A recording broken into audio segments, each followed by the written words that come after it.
Hey folks, welcome to or welcome back to Oridian Games. So today we're going to be kicking off a speed build playlist with a Nordic house. Going to try to keep this build under 6 hours and this video under 10 minutes. So no nonsense, just straight information. Let's go. Okay, so first of all, those time estimates don't really pan out. But once you're really pumped about building a Nordic house, we can get started. And we're going to begin with an assortment of craft sticks and wooden dowels that are sizes that you like and think will work well for a Nordic house. Then we just take an X-Acto knife and bevel those edges. Now, I really don't know much about lighting, so this is kind of hard to see what's going on, but I'm going to dedicate some time to become a great gaffer. All right, so just cut those like thus and make a lot of them, because you're going to need more than you think probably. And then hit it with a wire brush. I recommend a pretty brutal wire brush for this because it needs to gouge out wood. This isn't balsa wood, it's actual wood that has some durability. So the stronger the brush, the easier this will be. And this is just going to be texturing wood grain. All right, and then I recommend saving your wood shavings for innovative projects in the future. Then for the roof timbers, I'm going to take a wooden dowel and start just cutting the edge to a point. Once the edge of the dowel is to a point, I also hit that with a war brush, and that will give it some texture. Then cutting it's easy, you don't need a saw. I just run it back and forth under an X-Acto knife and snip it off. There you go. I make about 8 of these for the roof timbers. Alright, once all your wood's done, it's time to take some hemp cord or twine. That's what I'm using anyways, but you can use anything that you think looks like a thatched roof. If you have teddy bear fur, use that. It's a lot easier and less time consuming. But I cut it into workable strips, then separate the individual cords and start pulling those individual cords apart to get, well, imitation straw, essentially. And you're going to need a lot of this. And this is definitely the most time-consuming part of this entire build. I think this is what pushed me a little over 6 hours. Once you've got a good, sizable bundle, in order to make everything straight and not like a tangled mess, all I do is start pulling it apart and then putting it back together so everything becomes straight, if that makes sense. I hope it does. There you go.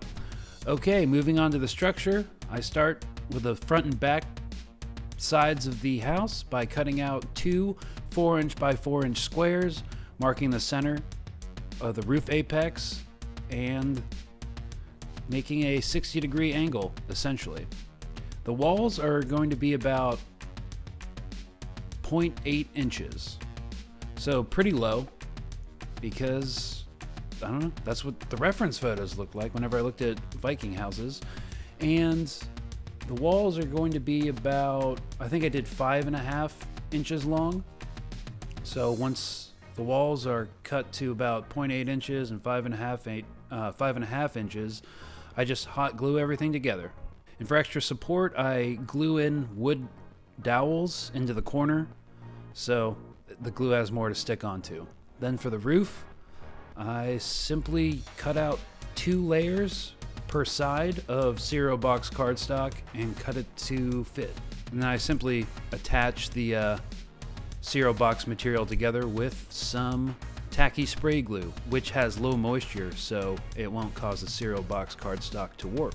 And before I glue in the roof, I simply cut out 4 angled grooves per side, and then I just glue the wooden dowels in there. So these roof timbers will stick out a little beyond the roof, which you'll see in a second. And it's just a matter of hot gluing them in there.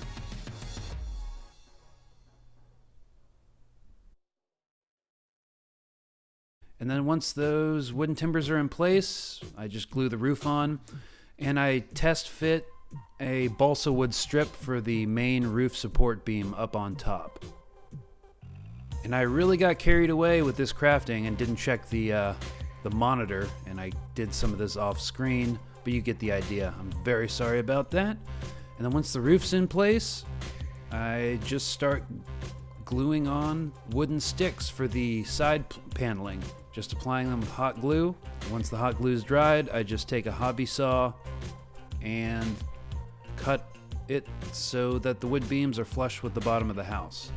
Before doing the front facing, I cut a door template out of foam, which is 1 inch wide by 1.5 inch tall.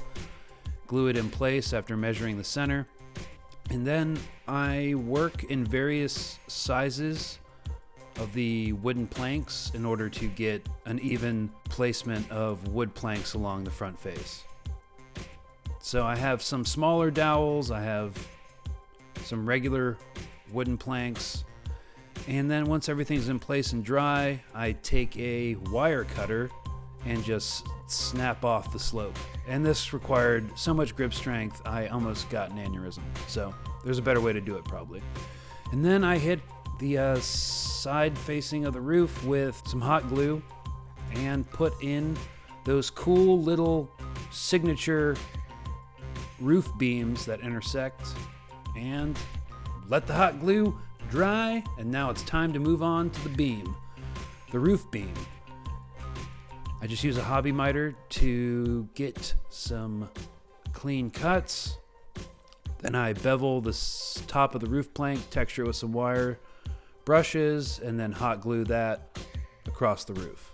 Then I add some cross planking embellishment. See, I'm probably making up a bunch of carpentry terms, but I hope you get the idea. So I'm putting in some cross beams onto the front and back of the roof and around the door to just give a little more detail and visual interest. Putting some on the back. And I'm eyeballing all these cuts. And it seems to work out all right. Hot gluing those in place, and any excess hot glue strands can be easily removed with a hairdryer. So I looked at a bunch of reference photos, and I didn't want to do an actual chimney because that is contrary to speed building. And so I just hot glue in a plank near the top of the roof horizontally, cut out a small slit in the cardstock, and put a smaller wooden dowel on the bottom of the slit to kind of make a chimney. Now, go into the custom paint job. So begin protecting the roof, because the roof's going to be hit with a lot of moisture, which can warp cardstock. I take some Mod Podge, some burnt umber paint, and a little bit of water, and spread that on the roof. The Mod Podge has varnish, which I think, at least the idea is, that it will protect the roof from all the water it's going to get hit with during the thatched roof implementation stage. And I do a couple coats to build up opacity, so if there's any gaps in the thatched roof, it won't show through. Now for the paint job. We're not going to base coat the wood. We're actually going to use an old railroad modeler technique of weathering the wood and doing the base coat with some India ink. So I'm using sepia India ink and water at a 1:10 ratio. And the ink will color the wood in a way that looks actually pretty realistic for a gray, old wood scheme, essentially. And once the India ink's mixed up, I just apply it with a brush, trying to get an even coat all along the wood planks. And this gives a nice browny color that will actually turn a little grayer as it dries.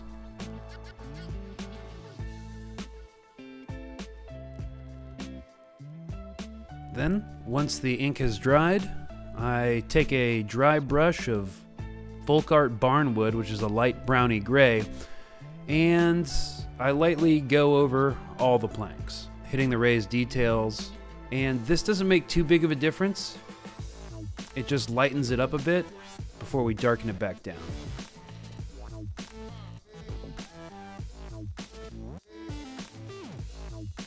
So once the barnwood's on there, I come in with some antique white, which is just an off-white color, and I hit the raised planks on the sides of the buildings and then the cross beam on top, and that will give the building a slight touch of gray, which is nice. Then after that dry brush is complete, I'm going to come back in with the sepia wash and hit most of the building again with it to bring back down the highlights.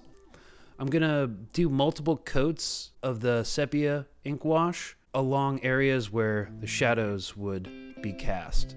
So there is a slight gradation of light and shadow. And this gives a slight more realistic look to the wood. And then once that's dried, the paint job is done. And honestly, getting wood like this, or getting wood to look like that, or foam to look like that without an airbrush would be very difficult, which is why I like the India ink technique. So for the thatched roof, I just cut out little bundles, little square bundles of the twine, and start applying it with Mod Podge. I just pan it on the roof, stick the little bundles on there, overlap them a little bit so they're kind of like shingles in that regard. Just put them in place. If there's any gaps, you can fill them up with smaller little bundles, and just work my way across the thatched roof. So to get these things to stick into place, I'm going to start with a flow aid solution, which is 1:1 isopropyl rubbing alcohol and water, and I'm going to get them pretty wet. Then I'm going to take a spray glue mixture, a 1:6 ratio of PVA glue, this is Elmer's, and water, and spray it down. The flow aid will make sure the glue goes in between all the fibers, and when it dries, that thatched roof is going nowhere. Then I clean up all the dangly bits with a lighter, and the twine just burns right off. And then when everything's dried, I hit it with a clear coat for protection. And there you have it. All about speed building. It's really all about deciding what you want to invest your time in and deciding when you're done with something. So I wanted a pretty quick Viking house, essentially, and I wanted to try out a few techniques, and that's what you get. Okay, people, thanks so much for watching. Hope this was helpful. Like, share, subscribe, but only if you want to. Stand by next episode for another quick build. Easy, monolithic rock formations for blocking or scatter terrain. See you next time. Have a good one.